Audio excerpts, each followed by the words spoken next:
Pisces. This is Inspire 2016 with your weekly tarot reading for the week commencing the 27th of July until the 3rd of August 2020.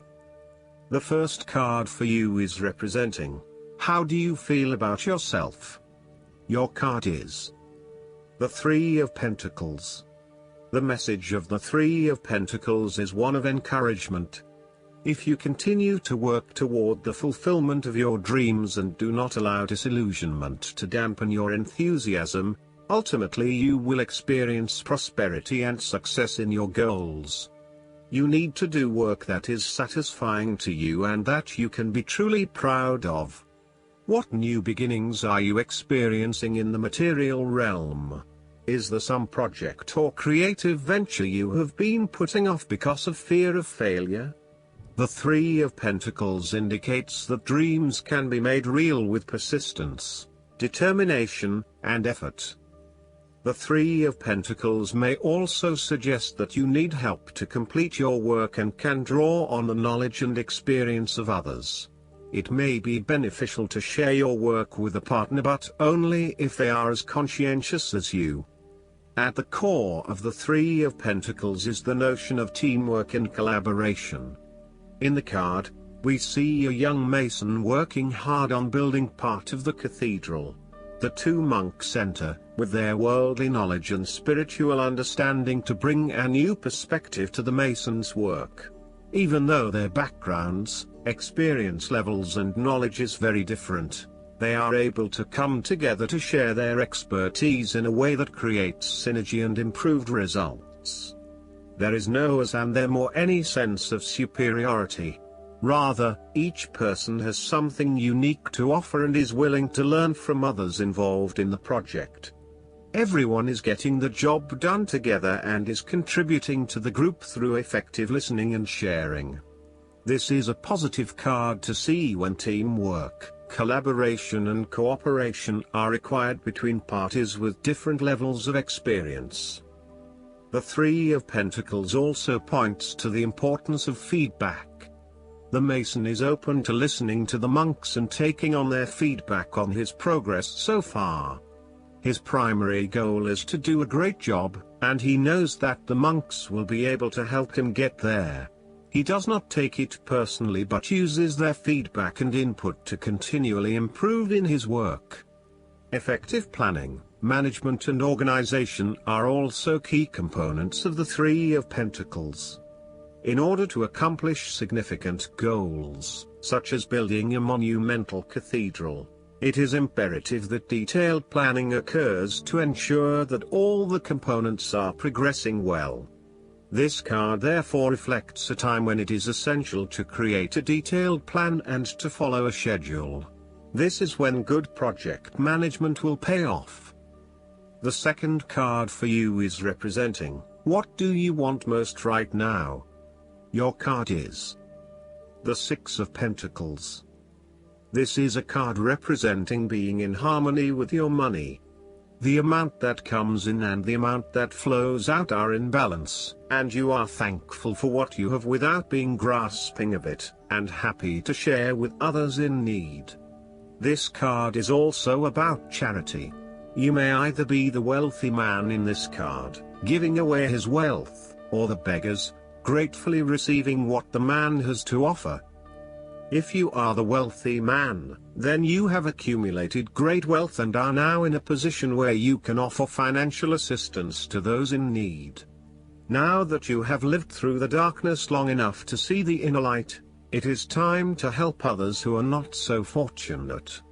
Consider giving to charity or reaching out a helping hand to someone who needs your support. The generosity of the Six does not limit itself to money and material things. Giving of your time or your wisdom is often just as spiritually fulfilling as giving away money or gifts, and the intangible gift of your presence is received just as well, if not better. You may also be inclined to make a loan to someone, on the premise that they will eventually pay you back once they are back on their feet. This is a loan built on trust and good faith, knowing that if you give something away, it will come back to you. Remember, though, that this is more about a short-term fix and not a sustainable solution towards self-sufficiency. So, think about how you can financially support your family or friends in a way that encourages them to stand on their own 2 feet eventually. If you are the beggars in the Six of Pentacles, then you may be the recipient of someone else's charitable activities. This will help you to get back on your feet and to eventually repay the charitable organization or individual, either with your time or your restored wealth. You will also need to identify ways in which you can become more self-sufficient in the long run. The risk of accepting charity is that you become dependent on it and cannot look after yourself. Be mindful that you are not becoming submissive or noticeably desperate as a result of the charity that someone else is providing you. The third card for you is representing your fears. Your card is the Ten of Swords. You're afraid of painful ending of situation in your life. This card indicates a painful ending which must occur for there to be growth and regeneration. The Suit of Swords is the suit of thoughts, plans, and attitudes, and this card is very appropriate in the area of mental transformations.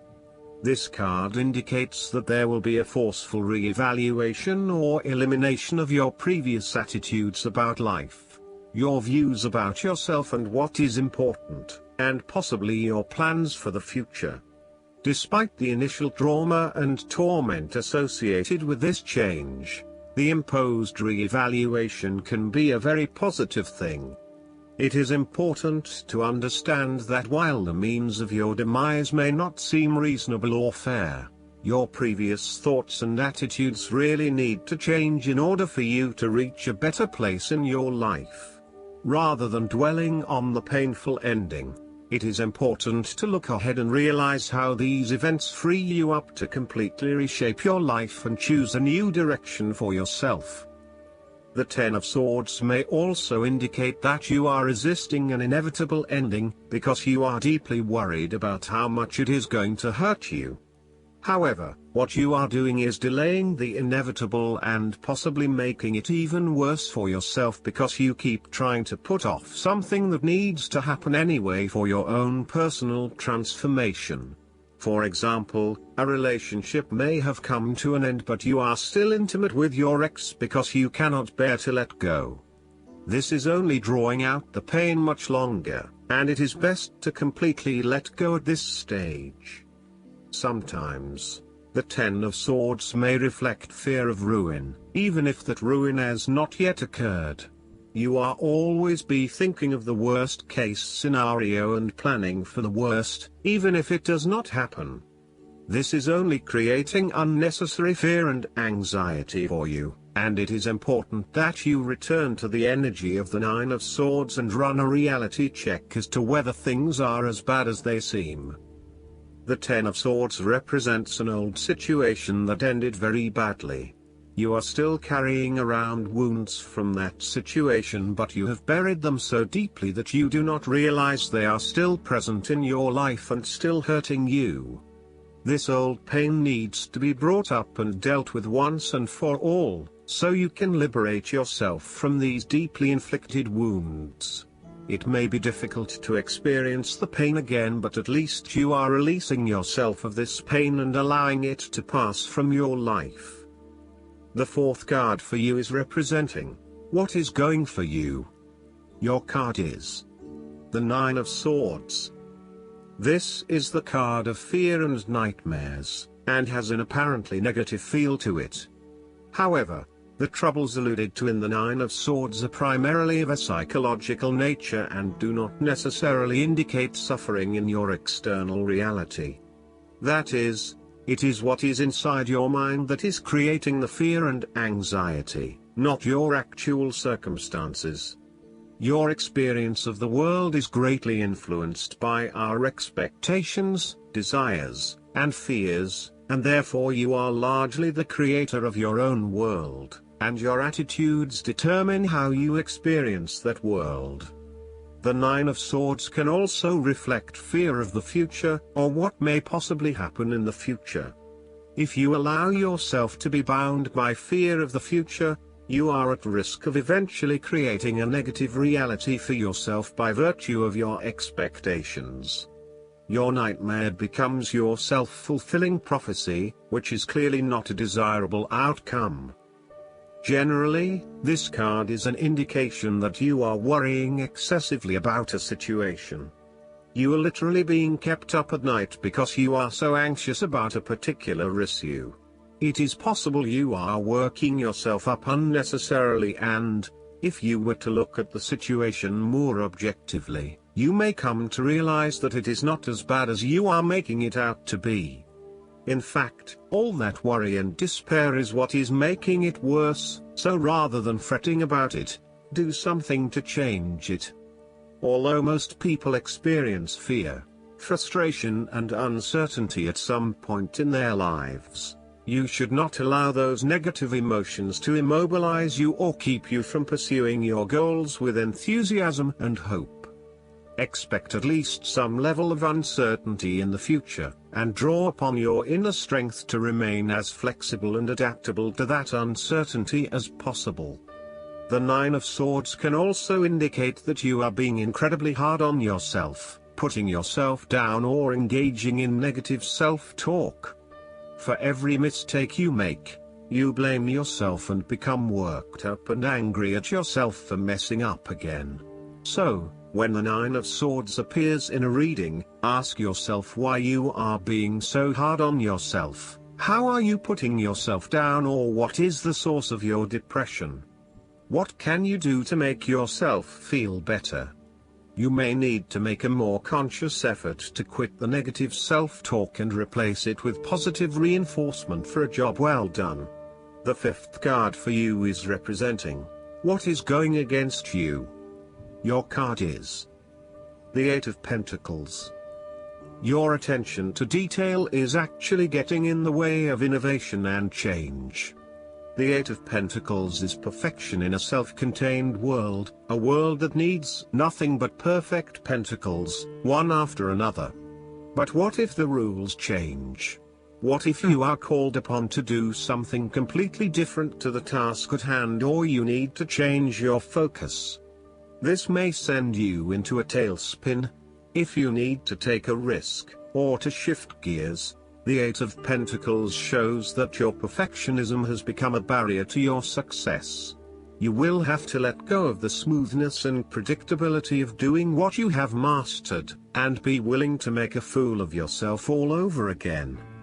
Often, the Eight of Pentacles suggests that you are working very hard on something, but it is not leading to the desired outcome, leading to frustration and disappointment with the lack of success and progress.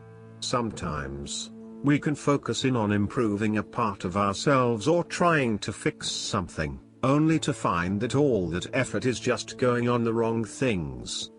You may be honing in on minute details that are not important to the overall workings of your life. Instead, you need to look at the bigger picture and ask yourself whether this is the right direction for you at this time. How can you bring your attention out of the detail and to the overall picture here?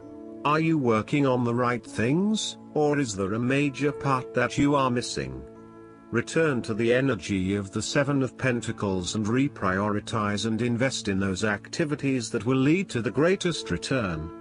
In a work-related reading, the Eight of Pentacles can indicate a time when you are lacking the ambition, engagement or dedication to see your work through. You are too wrapped up in everyday concerns and worries to take the time out to gain more long-term security. Instead, most of your energies are wasted pursuing short-term gains and rewards. Continuing to toil at the same work is not going to get you where you want to be.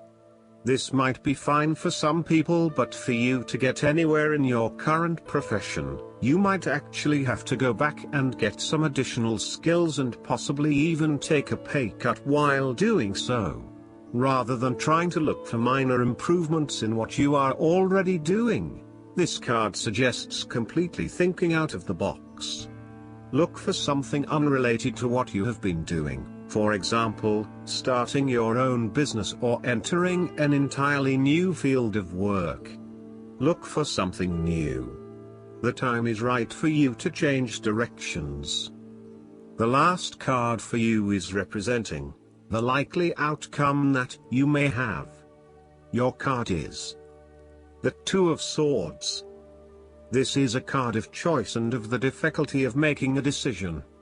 The woman in this card is blindfolded, and this may be intentionally so, indicating that she is avoiding making a very difficult decision. Her state of calm and relaxation may be indicative that she is trying to avoid this important decision in order to bring about peace of mind. However, the decision must still be made. Therefore, the appearance of the Two of Swords indicates that you are currently being faced with a difficult decision, but you are attempting to hide from it and pretending to yourself and others that if you ignore the decision long enough, it will go away of its own accord. However, the decision will not go away simply by your willing it to depart. Your conscience will eventually force you into facing your refusal to deal directly with the situation. The Two of Swords therefore serves as a reminder that life's decisions are frequently quite difficult and raise the possibility of painful consequences. However, you must take the bull by the horns and make your decisions with your best intentions, fully aware of the possible consequences. Avoidance will ultimately lead to a greater conflict. The blindfolded woman in this card is also an indication that you lack the information you need to make the right decisions at this time. You may be missing something, such as threats or potential risks, alternative solutions, or key pieces of information. Once you are able to remove your blindfold and see the situation for what it really is, you will be in a much better position to determine your path forward. Research your options more widely, seek outside opinions and feedback, and ask yourself what you are missing here. Why is this decision so challenging to make? What extra information do you need? Last but not least, the guidance card for you is the Four of Winter. There's great power in quieting your mind through meditation or taking a break. Solutions that previously eluded you because you overthought them can suddenly become crystal clear. If you're facing a challenge at this time, take this card as your sign that you need to stop thinking about it for now. Focus upon something else, or take steps to diffuse a troubling situation or clear pent-up emotions.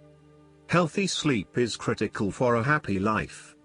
It allows the mind to rest and rejuvenate so that your waking hours are more productive and filled with optimism. Show your body the love it deserves by providing it with the time it needs to recuperate. Seek out ways to counteract stress. A fairy finds comfort and solitude within a mighty pine tree. The pine acorns symbolize the spiritual illumination that comes from meditation and going within.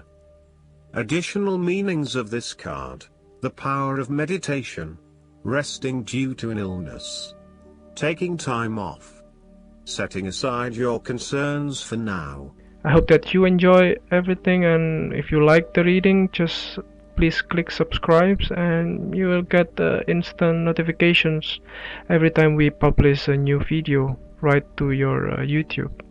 Thanks.